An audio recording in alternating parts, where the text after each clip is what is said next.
We're going to talk about Paul Finebaum has dropped another fine bomb and telling us 4 coaches that he believes will be on the hot seat next season. Let's jump into that next here on Locked On Sooners.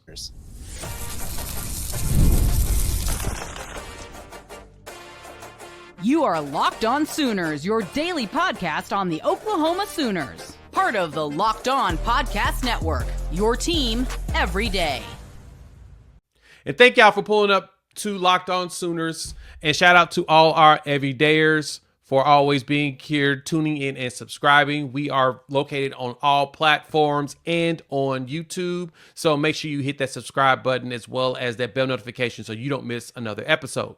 Paul Finebaum decided to identify in jest. He had a little fun here at the end of the week around the SEC. He want to talk about coaches who are potentially on the hot seat. So on his radio show, Finebaum was asked to name some of the coaches on the hot seat. And this is what he said. I'm not going to sit here and impute the good name of an SEC coach who might be in trouble. Finebaum said in a jesting manner, I am not going to tell you Hugh Freeze better win next season. I'm not going to tell you that Mark Stoops better win next season, Brent Venables or Brian Kelly.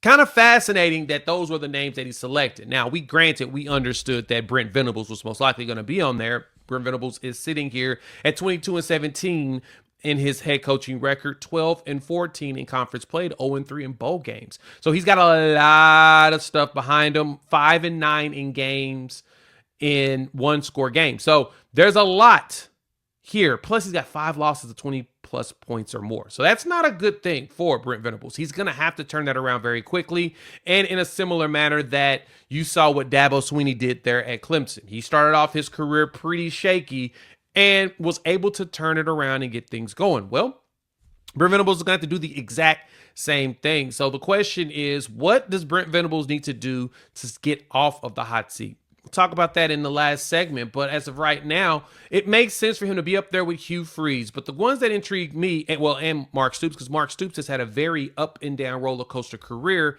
at Kentucky. Even though his teams are very tough and they play very hard, they don't win a lot like you would kind of expect, even though Kentucky is not a football school. Brian Kelly's situation is the most intriguing. He's gotten just roughly double-digit wins just about every single season he's been at LSU, but his name coming up in hot seat moments kind of tells you that, that's one job that's really tough to hang on to because LSU don't play. Which is kind of funny to say because it seems like every coach besides Nick Saban has gotten themselves fired from that job because they decided to do things that didn't make any sense. Question is Brian Kelly at that same point as well? His former team now is playing in the national championship after he believed that he could not get the tools to get himself into that title game.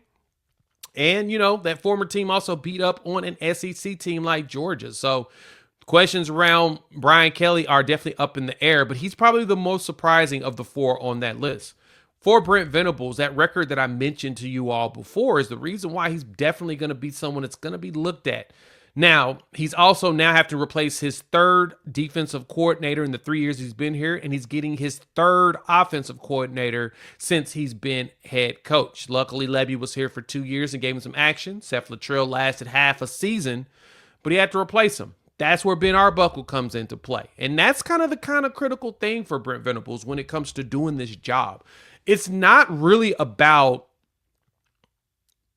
only, it's about the decision, not about just the results on the field. It's about also the things that happens around him. And one of the things around him that is helping him today is that he's got a really good defense. So he's done the one thing that was expected of him taking this job. But the rest of it has not lined up properly. There's been a lot of miscues in the calling of plays, the time management, usage of timeouts.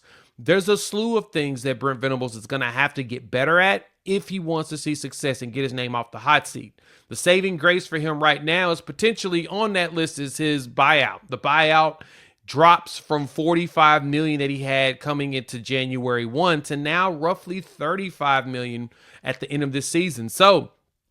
And if Oklahoma decides they want to move on from Brent Venables, they can't do it right. They can't wait until, beginning of January next year when the buyout drops even more.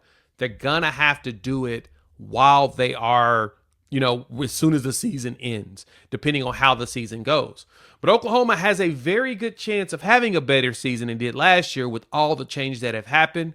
But Brent Venables is going to have to saddle it up and make it happen. He's going to have to work hard with his position groups. He's going to have to get them all aligned. He's going to have to do some really big things behind the scenes. And I understand that there's a lot of struggle going on with his family and his wife dealing with her, her bouts with cancer.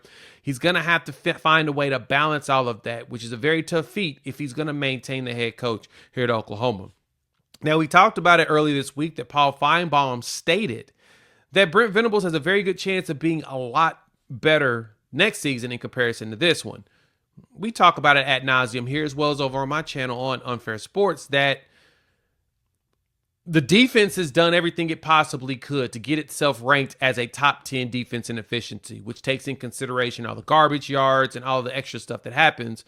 In raw numbers, the team's defense was up in the top 40 in the country, which was a huge jump from last season and even larger jump from Brent Venables' first season here. So for him, the question's going to be, will the defense be able to maintain that? You're losing a Danny Stutzman. You're losing a Billy Bowman. So you're losing two very big components of leadership on that defensive side. Can Peyton Bowen, can Kip Lewis, can Kobe McKenzie, can Robert Spears-Jennings all jump up and be more vocal? Dominic Williams as well as R. Mason Thomas. Are they able to become a lot more vocal and really push the envelope for Oklahoma to be more successful? Well, they're on the list of things that have to happen next season for Oklahoma to be successful. So it's not a surprise that Brent Venables joins the likes of a Hugh Freeze, who had a losing record last year at 5-7.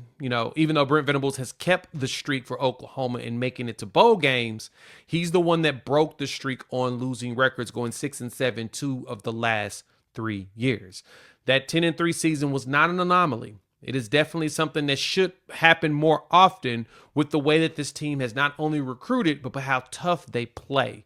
It's now about execution. And for Oklahoma, it can happen. I want to hear from you all. Can Brent Venables get himself off the hot seat? We would definitely love to hear all of your opinions on that, because I think he can.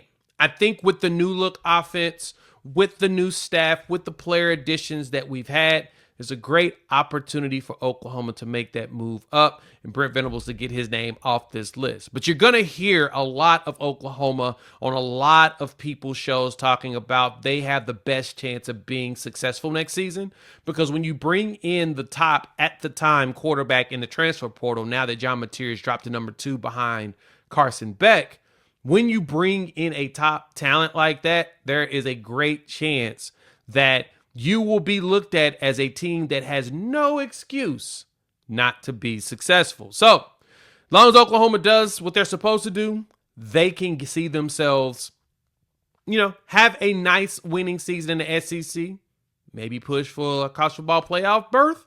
I know it's early, but the question is, what are the things that the Oklahoma Sooners need to do to be looked at for the college football playoffs? Well, of course, we're going to talk about them here. Next up here on Locked On Sooners.